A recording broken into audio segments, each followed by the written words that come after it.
Hello my dear viewers, my dear friends, welcome to my channel learning English with NKM. आज हम आपको एक biodata for job, बहुत से बच्चों ने पूछा है कि मैम कहीं अप्लाई करना होता है तो how to write an application for that, उसमें अपना बायोडाटा सारा देने को कहते हैं, तो वो how to right that.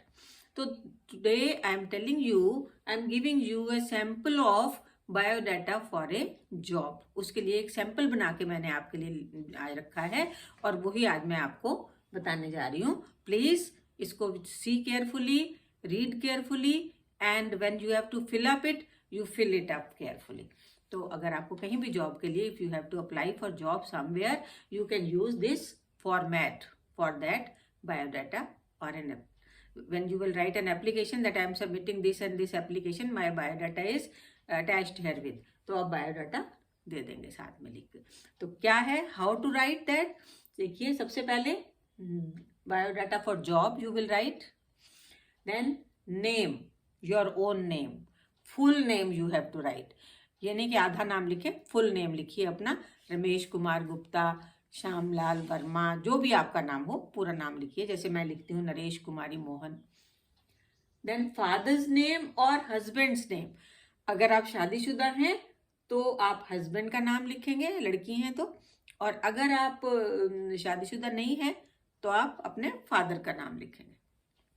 Husband का नाम लड़कियों के लिए होता है, वो अपने हस्बैंड का नाम लिख सकती हैं, और बाकी सब फादर का नाम भी लिख सकते हैं, फादर्स ने। यहाँ पे आप अपने फादर का नाम, और one thing you please note it down, fill this biodata form in capital letter. It should be very clear, कहीं पे कोई गलती नहीं होनी चाहिए। In capital letter when you will fill it will look nice, clear and correct. So write the father's name और husband's name. Then third thing you have to write is your date of birth. Date of birth लिखने के लिए भी आपको दो तरीके होते हैं। एक तो आप डेट लिखिए, जैसे आपकी डेट है 5 जनवरी 2005, तो आप उसको 05 जनवरी 2005 भी लिख सकते हैं, और या आप फिर लिखेंगे 05-1-2005। वर्ड्स और लेटर्स दोनों में लिखिए अपनी डेट ऑफ बर्थ। समझ में आ गई मेरी बात? दोनों में लिखिए आप अपनी यहाँ पे date of birth. Then gender, gender में आप लड़का है या लड़की है, मेल या फीमेल, आप यहाँ पे मेल है तो मेल, फीमेल है तो फीमेल लिख देंगे।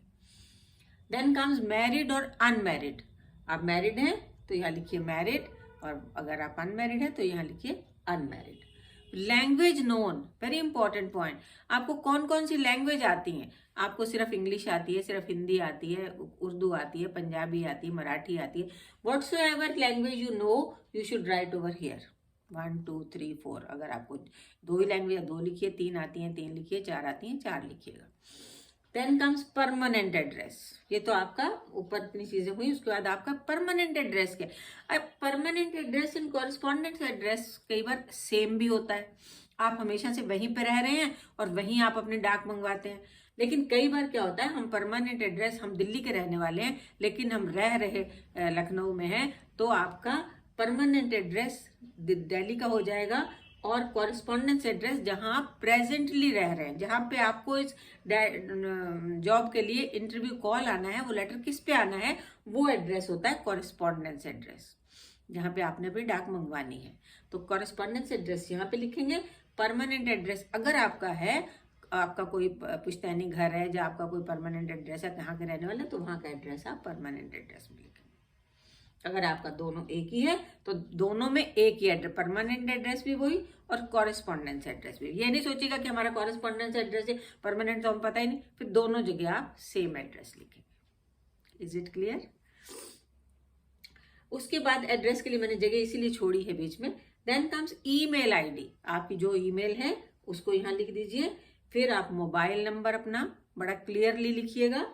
Then comes the category, category के लिए डोंट गेट कंफ्यूज, कैटेगरी होती है जॉब में ABCD, आप किस जॉब के लिए अप्लाई कर रहे हैं, AB तो A है तो A, B है तो B, CD है तो CD। कभी कहीं कहीं तो गवर्नमेंट ने C और D कैटेगरी को एक ही कर दिया है, तो वो आप देख लीजिएगा, जो भी कैटेगरी हो जिस जॉब के लिए आप भर रहे हो उसमें लिखा रहता है, उस कैटेगरी को यहाँ लिख देंगे। देन कम्स रिलीजन, फिर आपने अपना रिलीजन लिखना है, आप हिंदू हैं, सिख हैं, मुस्लिम हैं, रिलीजन में आप इंडियन तो है ही हैं, तो आप वो लिख सकते हैं। Then comes educational qualification. Educational qualification, आप कितने पढ़े लिखे हैं। आपने सबसे पहले नेम ऑफ एग्जाम यहाँ पे लिखिए, कौन सा एग्जाम पास किया है, high school, intermediate, BA, MA, कौन सा आपने पास किया एग्जाम। तो यहाँ से आप शुरू करेंगे लिखना, हाई स्कूल, फिर इंटरमीडिएट, फिर बीए, फिर एमए, पीएचडी, जो भी आपकी क्वालिफिकेशन है, आप कॉलम बनाते जाइए, एक एक आगे लिखते जाइए। उसके बाद उसके सामने ईयर ऑफ पासिंग, किस साल में आपने, अगर आपने यहाँ हाई स्कूल लिखा है, you have to write the year in which year you pass your high school examination, year लिखेंगे।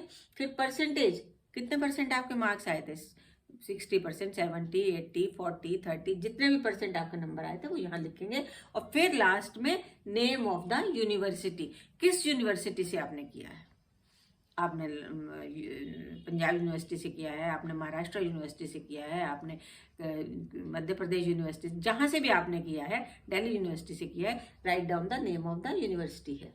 ये आप कंप्लीट कर लेंगे अपना। देन कम्स, ये सब हो गया आपका। अब आपका एक आपने डिक्लेरेशन देना होता है लास्ट में, आपने अपने तरफ से कहना होता है कि whatever I hereby declare that all of the above information is true to the best of my knowledge. मैंने जो भी ऊपर भरा है वो सब सत्य है, मेरी नॉलेज के मुताबिक वो सब बिल्कुल सही है, मैंने इसमें कोई भी झूठी चीज नहीं लिखी है। उसके बाद लास्ट में डेट, किस डेट को आप भर रहे हैं, प्लेस, किस जगह पे हैं आप, उस जगह का नाम, जैसे कि आज डेट है 21 मार्च, तो यहाँ हम लिखेंगे 21 मार्च 2024, और प्लेस लिख देंगे दिल्ली, जहाँ पे हम हैं। और सिग्नेचर करने के लिए आप अपने यहाँ सिग्नेचर करेंगे और नीचे अपना फुल नेम भी लिखेंगे। सिग्नेचर आपने यहाँ सिग्नेचर कर दिए, उसके साथ ही अपना ब्रैकेट डाल के फुल नेम भी लिख दीजिए। तो ये था आपको बायोडाटा फॉर्म, इसको इस तरह से फिल करेंगे, इस तरह से लिखेंगे। Hope you will like the video. If you have liked it, please like the video, subscribe, if अगर आपने सब्सक्राइब नहीं है सब्सक्राइब कर दीजिएगा, बेल आइकन दबा के ऑल पे क्लिक कर दीजिएगा ताकि अगले वीडियो का नोटिफिकेशन आपको सबसे पहले मिल जाए। और शेयर करना कभी मत भूलिएगा, शेयर जरूर करिए ताकि most of the people should know how to write the biodata. और उसके बाद आप एक कमेंट अगर आप लिखना चाहें या कुछ और जानना चाहें तो आप कमेंट में पूछ सकते हैं। जैसे आजकल बच्चे बता रहे हैं कि बच्चों ने पूछा है कि आप फ्रेजल वर्ब पे बनाइए, तो I am just going to give you on phrasal verb. एक बच्चे ने कहा सेंटेंसेस पे वीडियो बनाइए, तो मैं सेंटेंसेस पे नेक्स्ट वीडियोज आपकी डिमांड के मुताबिक ही होंगे। तो आपको भी अगर कोई नई चीज़ सीखनी है आप लिख सकते हैं, I will tell you according to my knowledge, जितनी मुझे नॉलेज है उतना तो मैं बता ही सकती हूँ। Then till then bye bye, फिर मिलते हैं।